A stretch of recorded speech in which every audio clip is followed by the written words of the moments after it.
Hey everybody, Alex Kazor, SteelersDepot.com, back with some Pittsburgh Steelers draft analysis. My final mock draft of the 2021 draft season. Had a couple iterations of the mock, but this is my final version, my best guesses of what I think the team will do, not necessarily my personal opinions of the team and who I want them to select. So let me separate those two. This is my best guess based on all the available evidence of who I think they will take in the 2021 NFL draft. And just a quick side note, if I somehow sound more nasally than usual, my allergies are absolutely kicking my butt today, so I apologize if I sound even worse than usual. But let's get into the Steelers mock draft and with pick 24. All right, starting things off at number 24 overall in the first round, have the Steelers taking running back Najee Harris out of Alabama. Easily the most common and popular name mocked to the Steelers, both with the local media and with the national media. Honestly, I think the biggest question is just, does Harris fall to Pittsburgh at 24? Watch out for Miami at 18. They'd be the biggest threat to taking Najee Harris. But just overall, he checks all the boxes, not only for what the Steelers look for generally, but then also what their pre-draft indications and clues have been so far. So the Steelers obviously need a starting running back. They want a feature running back. They want to revamp and just totally reimagine and basically clean slate this run game, which means both offensive line and run game overall. It's one reason why they had reportedly no interest in bringing back James Conner, who signed with the Cardinals. And Harris checks all the feature back boxes that Mike Tomlin covets. He can run the ball, he can block, and he can catch. I think his receiving skills are underrated. He has great hands, he runs good routes, he makes contested, combative catches, and had 80 catches the last two seasons on an Alabama offense with so many first round picks at receiver. So a really impressive guy overall. He's good character. He's got the size they look for at 6'1", 232. Steelers generally go with bigger backs to be that feature, 3 down, carry the load kind of guy. And I think the calculation for Pittsburgh is because the most common argument against is don't take a running back at 24, which is a fair and I think a good point overall. But for the Steelers, their idea is we need to take a running back in this draft and we need to take offensive linemen. The depth at offensive line, both tackle and the interior group, is better than the depth at running back. It'll be easier to find a starting center or a good tackle on day two, rounds 2 or 3, than it will be a running back because they want that feature back guy. They want someone with the size overall. So, yes, if you didn't take a running back in round 1, you could look for a Trey Sermon in round 2 or round 3. But your options in terms of the guys that would fit that feature back capability is pretty slim. It's like Sermon and maybe Ramondre Stevenson from Oklahoma. So I think the calculation is let's get the running back first, and then we can address and will address offensive line in rounds 2 and or round 3, where depth is just better overall. And generally speaking, interior offensive linemen, centers in particular, tend to fall more than say running backs do as you get into day 2 of the draft. And so, from a pre-draft standpoint, Steelers at his pro day, they sent the whole house there to the first and second one. Tomlin Colbert there for the first one. Running backs coach Eddie Faulkner there for the second one, where Harris participated through drills, and he's Power 5. The other issue is the age. He's 23, but I mean, whether he was 21, 22, or 23, he's a probably 5-year guy. You get 4 years in the rookie deal, the 5th-year option, and then you put him on the pile and start anew. And so that wouldn't matter if he was 22 or 21. He's here for the here and now. He's someone that can contribute, obviously, right away. And so the age does not matter to me a whole lot. So Najee Harris, the pick at 24.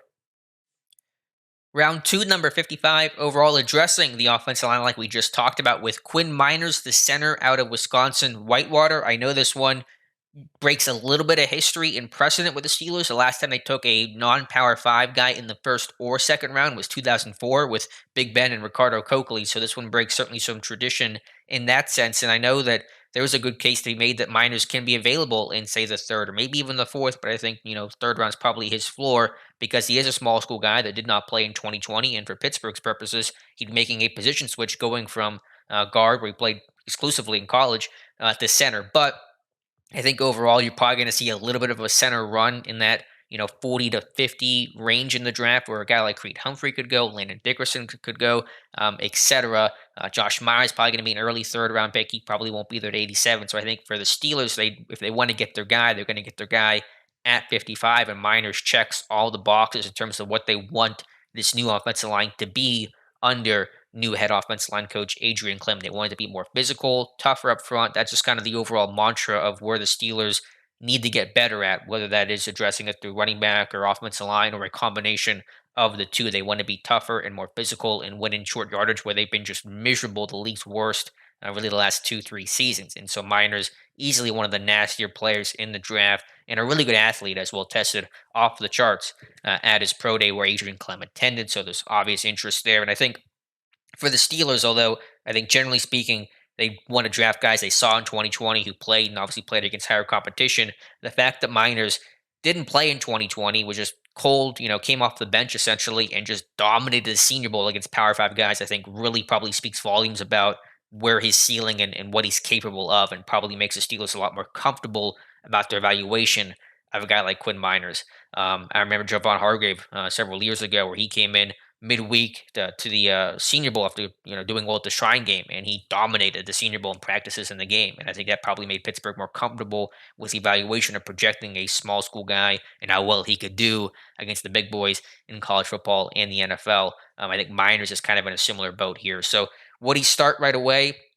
It's hard to say. I would like him to start over BJ Finney right away. It just kind of depends on his development. But the good news is the Steelers should have 4 preseason games this year, the 3 that every team gets, plus the Steelers playing in the Hall of Fame game against Dallas. And so that should give Miners an opportunity to really get NFL reps, in stadium reps as well at center, and hopefully make him more comfortable and more week one ready. But Miners, physical, nasty, tough dude, good athlete, replacement for Pouncey.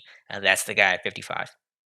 Round three, pick 87, going Darius Washington, the cornerback slash safety out of TCU. And this is sort of your Mike Hilton replacement in the sense of a guy that has a similar profile, a pretty undersized guy, but a really physical, hard hitter, and plays the run with authority type of player. And also someone that could probably give you safety reps as well. He has good range despite not testing great from a 40 time perspective. At his pro day, ran I think in the low 4.6s, but I think kind of slot matters a little bit less in terms of overall athleticism. Cam Sutton, Mike Hilton, not the most athletic, dudes in the world when it comes to testing. Washington did test well with explosive numbers. I think he had a 37.5-inch vertical, a good broad, so there is some athleticism there. But he's a guy that could potentially fill, the spots and the empty vacancies at slot and safety. And I think when you only have 8 picks to play with, 3 in the top 100, you're trying to find guys that can fit potentially multiple roles and wear different hats. And so Washington has that slot, I think, free safety type versatility. He's physical. He's got good ball skills. He picked up, I think, 4 or 5 passes back in 2019. Terrell Austin, the Steelers' de facto DB's coach, was at his pro day to watch the other safety, Trevon Morgan, who's going to be a first round caliber kind of guy, but assuming that he's not in the cards for Pittsburgh, which he probably isn't, then Washington, I think, makes a lot of sense here in round 3 to basically be that slot replacement. Allows them to keep Cam Sutton potentially on the outside, even in sub packages, while they develop guys like James Pierre and maybe still Justin Lamb. But Washington, the guy at pick 87. Getting into day 3 with round 4 and pick 128, have the Steelers taking Janarius Robinson, the outside linebacker from Florida State. I don't think the upside and the ceiling is tremendously high with a guy like Janarius Robinson, but I think you have a really good spot starter, rotational guy, and number 3, which is really what the Steelers need right now, assuming that T.J. Watt and Alex Highsmith will be hanging around for a long time. This is a guy that, in a sense, and this is going to sound really bad, but it reminds me in a sense of Anthony Chickolo in the way that he played as a base end, some at Florida State.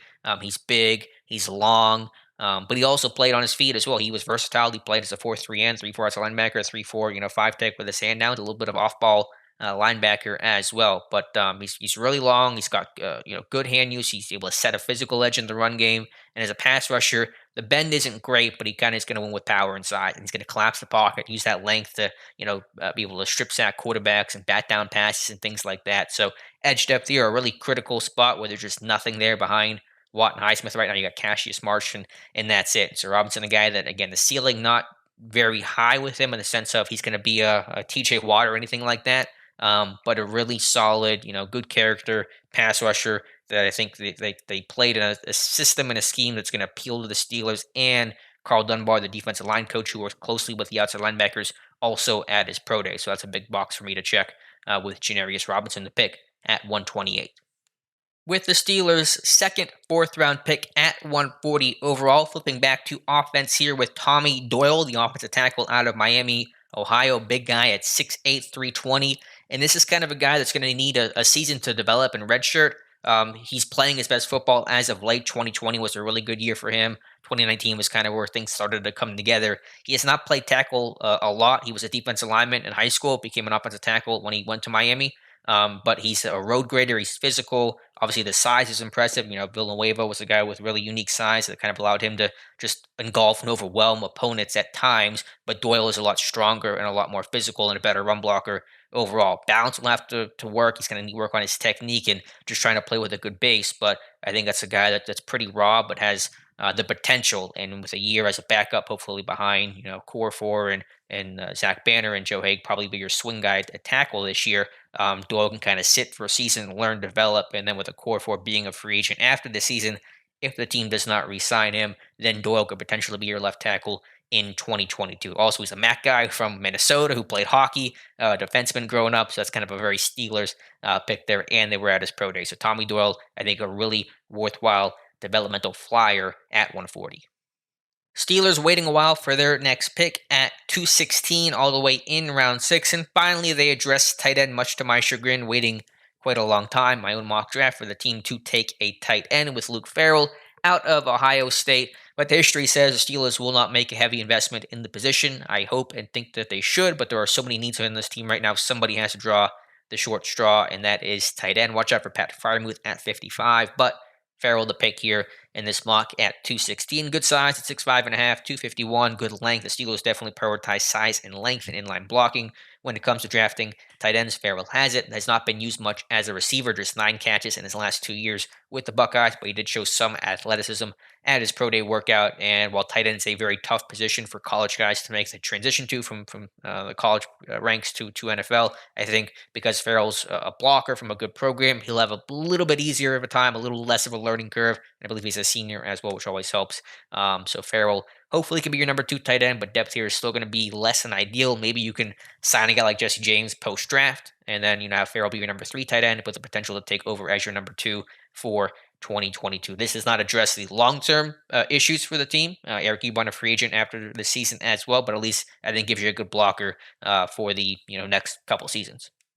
All right, round 7, 245. Overall, have the Steelers taking Pressley Harvin III, the punter from Georgia Tech. And no, that is not a typo. He really is 263 pounds, and that is a slimmed down version of Pressley Harvin III. He played 283 this past season at Georgia Tech, so he's actually gotten his weight down a little bit. Jordan Berry brought back on a 1-year deal. Corliss Waitman also on the roster as well, but I think they really want to strengthen the competition there at punter. And with the majority of needs already addressed for Pittsburgh in this draft, I do think that it's worth taking that 7th-round flyer on a guy like Harvin. Ensures you get him as opposed to trying to convince him to come here as an undrafted free agent. He's got a big leg. He's flashed, elite hang time and some really strong kicks. He was the Ray Guy Award winner in 2020 as college football's best punter. He's got a quick operation. The inconsistency in his game is probably the biggest knock on him. We'll get some really ugly punts and some shanks, and that probably is not sounding too good as the punter that I'm mocking here in this draft. But the potential here, I think, is really high. Steelers at his pro day, that was Danny Smith, to work him out,